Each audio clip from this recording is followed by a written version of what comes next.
Dans le Nouveau Testament, le mot le plus souvent traduit par immoralité sexuelle est porneia. Ce mot est également traduit par prostitution, fornication et idolâtrie. Il signifie abandon de la pureté sexuelle et est principalement utilisé pour les relations sexuelles avant le mariage.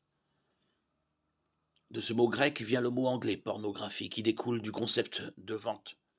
L'immoralité sexuelle est la vente de la pureté sexuelle et implique tout type d'expression sexuelle en dehors des limites d'une relation matrimoniale définie bibliquement. Matthieu 19, 4, 5. Le lien entre l'immoralité sexuelle et l'idolâtrie est mieux compris dans le contexte de 1 Corinthiens 6, 18, qui dit fuyez l'immoralité sexuelle. Tous les autres péchés qu'un homme commet sont hors de son corps, mais celui qui commet l'immoralité pêche contre son propre corps. Le corps des croyants est le temple du Saint-Esprit. 1 Corinthiens 6, 19, 20.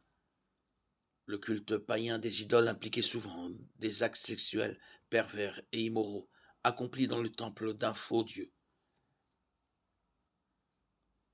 Lorsque nous utilisons notre corps physique à des fins immorales, nous imitons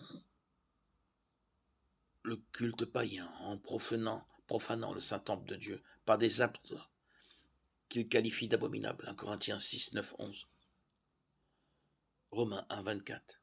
Éphésiens 4, 19. Ils sont devenus insensibles et se sont livrés à la sensualité avide de pratiquer toutes sortes d'impuretés.